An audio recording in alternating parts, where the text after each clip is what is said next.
Hello, YouTubers. Welcome to another cool time with Blessed. And it's been a while. I know I haven't been able to get a video out there for you guys because I've been pretty much busy with work and other stuff. So we just finished a bit of the Linux series, and I'll be putting a hold on that for now. I want to start two new series, but I guess I'll be starting first with Burp Suit. I've always promised to do Burp Suit video, so today we will be starting with the Burp Suit video. We will record the first sets of video. It's gonna be from beginner to pro level. So I'll be using the Burbsit professional version, and we'll be showcasing all the power it's got and also the extenders. Pretty cool stuff. I hope you're gonna love this session. Please, if you haven't subscribed, I would advise you do subscribe just to support the YouTube algorithm, and please like and turn on the notification button. And enough with our little ranting, let's get into business. So I've got this black terminal here.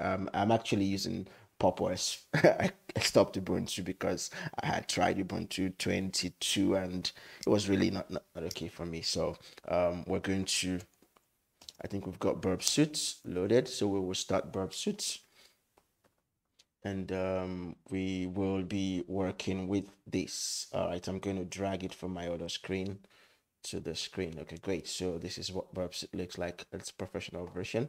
Well, this is licensed, but again, you know what I mean. All right, so I'm going to start this and wait for the window to pop up, and I'll drag it up over here. So this is what it looks like as compared to the classic community version. You don't have, I think, the new scan option.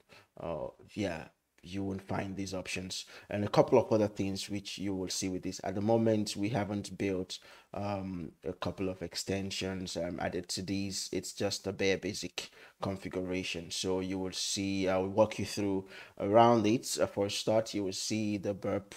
Right here in the burp, we have the user option, the burp identifier, the click bandits. We've got the burp collaborators as well.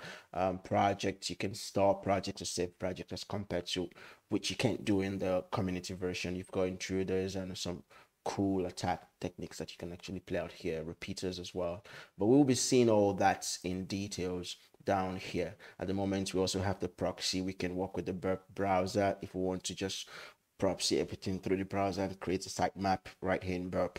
But we won't be doing that today. What I'm going to be showcasing, I'll go back to the dashboard. I will either start a new scan. Now, if I'm starting a new scan, I can either crawl and audit or just crawl. Now, the difference you'll be wondering, you probably would have heard the term crawling before. So it could be passive crawling. You just querying resources to gather information and build a map, which is what Burbsit will call a sitemap. Or we can audit. Audit means we'll make some active maybe measures to try to see if we can actually reach those devices, maybe try to exploit something within the system. And Burbsit is pretty much powerful, trust me, and you can actually build a bit of automation within this to also help you save you the stress of trying to want to do stuff manually. Okay, so but we've got that option on the scan details. We've got the scan configuration for the choice, application login. We can set in credentials in case it meets a login page. It would attempt this credential. In fact, we can build a list of credentials here. You can see I've got the option. It's going to try a bunch of them. Let's say we've been able to collect credentials and we want to try on a pen test or something. So let's go back here. Let's use the crawl for today. So scan URL to scan. We can pass a couple of them, but I'm just going to start with my basic website. Let me see what it looks like. Anyways, or I'm just going to use a dummy one, which is a test PHP dummy website. Okay, so like I did say, I'll be using the dummy PHP test PHP page. I'm just going to paste that here. This is what it looks like.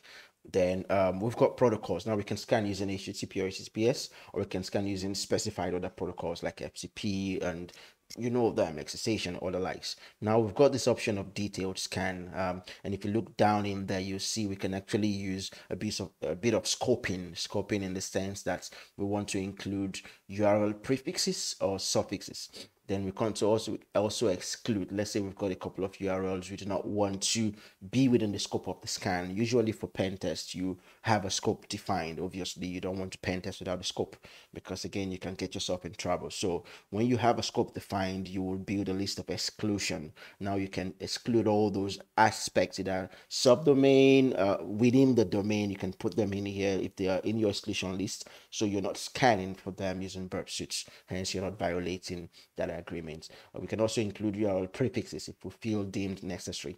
So that's what you have the detail here. Now we can either select from a library or we can save to a library. We're not going to be touching this at this basic level. When we start advancing, I'll be showing you how to use that. For now, we'll be using HTTP, so we're just going to stick to this. Now under the scan configuration, we can either select configuration, or we can actually create a new one. Now if we've got a configuration from a previous, maybe you just done a previous engagement and you were able to build a configuration that was actually successful, and you have a new task, a new job, which is quite similar to that, you can actually save that configuration and export it or import it into this new scan and use the same configuration. Burpsuit is quite flexible to handle that, but we don't have any here on the system, so we're just going to see what it looks like to create a new one. Now we can give it a name that fits the test. We can just call this first test. Okay, since it's our first test, now we can build a bit of customization, starting with the crawl optimization, the maximum link depth, which is very important. Now remember, in a domain you've got subdomains, so you will see we can either look at that from that perspective or look at it within the context of pages. So I can have a website which is got several pages deep in. Now I can go as deep as, but we can see the default here is the link depth is just 5. The crawl strategy is normal. Now we've got options. We can go faster, which I do not recommend pretty much faster, because you tend to miss a lot and you have some false positives. You can go normal, more complete, which will take time. Most complete as well will take time. So for now, we'll just stick to normal. We will make it pretty much that way. Now we've got this option to also set within that normal which you've selected. We can maybe look at specific directory. We can enable login for select the directory we want to store the logs in there. Or we can also look at some miscellaneous options, some destination options, and unmatched links. Now, as we start advancing, I will be showing you the importance of using some of these, but at the moment, I'm not going to be using any of these. So I'm just going to cancel this just to walk you through what it looks like, first-hand experience of the dashboard. Now, the crawl limits is also very important. Now, what does this help you to manage? You want to set a maximum crawl time, which means once it exceeds that time, or once that time is reached, it stops the crawling. Or you want to set a maximum unique location discovered. Now, sometimes in a web application, you can have multiples or a shitload of them. Sorry about my language. Some of them you obviously do not need, or some of them are just random noise. But again, you can fine tune your crawling, so it'll help you optimize your results. That's the whole point of what this does. Now, the login function is also in a very important settings. If you look at here, we see Burpsuit is going to be attempting to self-register users. Now, I'm not going to give you specificity as to how that is done, but again, it's been built to attempt to register a user using a dummy, maybe use a list, or which you can also add. Then it's also going to trigger login failures to see error messages, and how that can help us maybe debug or probably try to find out exploit techniques within the web application. Very important steps. You want to look out for this login function. The handling application errors as well, very important. We all do know that in pen testing, errors can actually give you lots of clues, because again, bad error handling, which is one of the used to be one of the, I think, the top 10, can actually reveal a whole lot about an application. And I think I have got a couple of videos showing how bad error handling can actually show us how to exploit a web application. Pretty neat stuff. Okay. You can also have the options, flexibility of setting this. Then we've got the miscellaneous. Now, under the miscellaneous, you've got a ton load of stuffs. Critical, important stuff. Trust me, they are very important. So if you look at them, we will see either we're submitting a form or customizing user agents. I will usually, in a normal pen test engagement, you find me usually setting a specific user agent, maybe the Mozilla, Firefox, or Chrome, or whatever. because again, you don't want to be logged as scanning from maybe a PHP script or from a Python script or for stuff like that. Obviously, you're going to be in a classical environment because again, I manage classical environments as a cyber defense specialist. You just be blacklisted or you just be isolated, and again, it's useless, baseless. So you want to set a user agent that looks normal.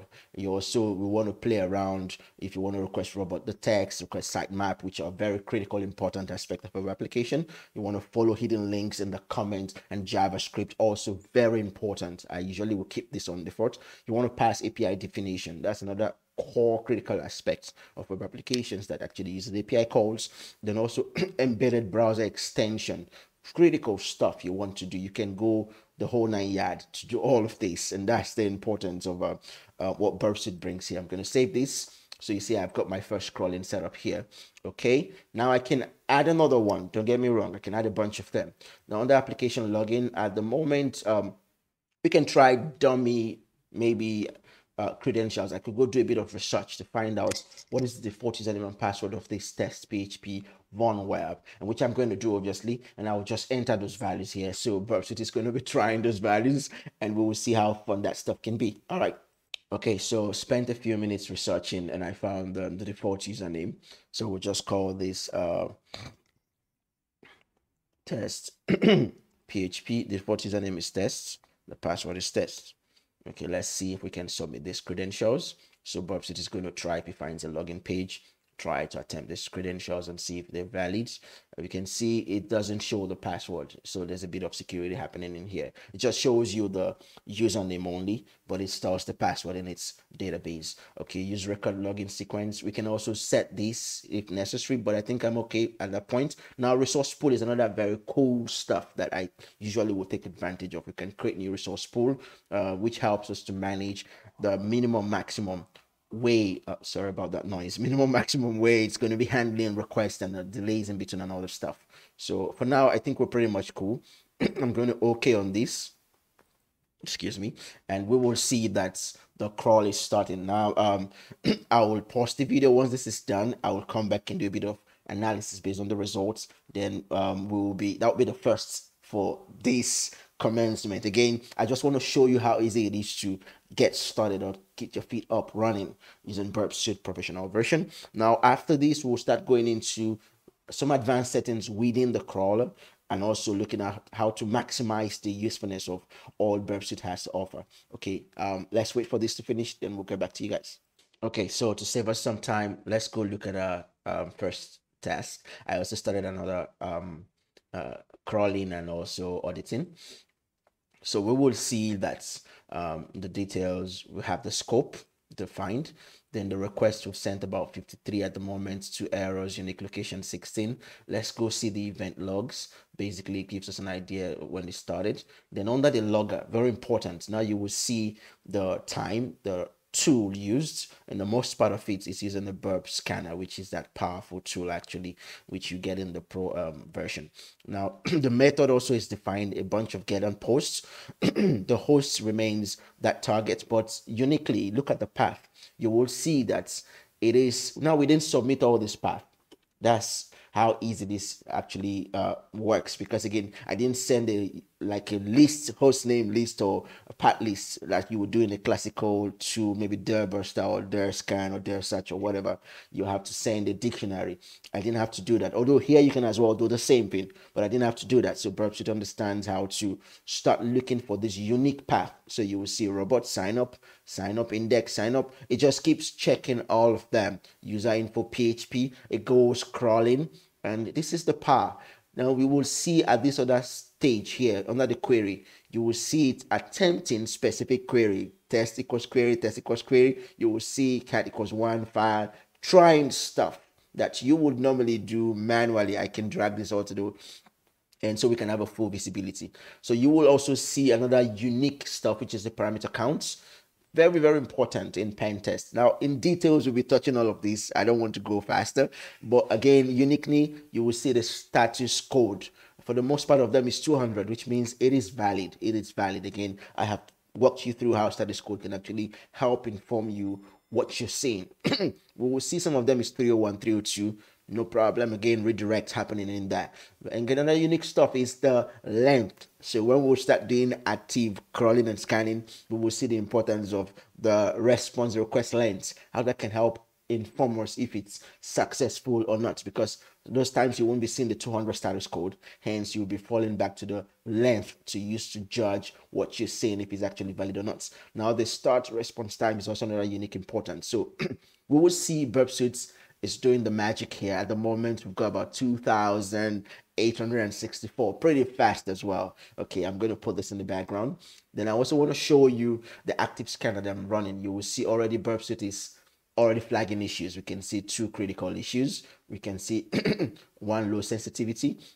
We can review the audit item. We will see the technique, both passive and active, that is using. We'll also see the JavaScript technique that is using here. We will see the phases. Then also we will see the issues, the requests. I'm going to try to drag this thing to the end. Again, we will see the request ID, the errors, if there are any insertion points, also important. There's a whole lot to talk about this, trust me. Let's drill into the issue activity. I'm trying to keep this video pretty short. We will see right here, we're already flagging a whole lot of stuff. Okay, I'm not going to go into details for this because in the second recording I will be taking it from here, but again, just to make you understand how pretty fast it is to start doing stuff. It's doing both crawling and also auditing. I'm going to stop this recording here. In the next video I will be taking this into details and showing you how we can now pick up something like this and start understanding what the request was sent, what the response we got, and how that is going to be a sellout, showing us maybe the issues that we want to be tackling specifically within the critical, maybe the high, the low, the medium, based on how we want to define that attack technique we want to use within Burp Suits. Okay, thank you for your time, and I hope you'll be loving this content. I will see you in the next recording. Have a great day. I wish I could show you my network tracker. You will see a shitload of high, which means it's actually communicating to the internet. All right, guys. See you next. Bye.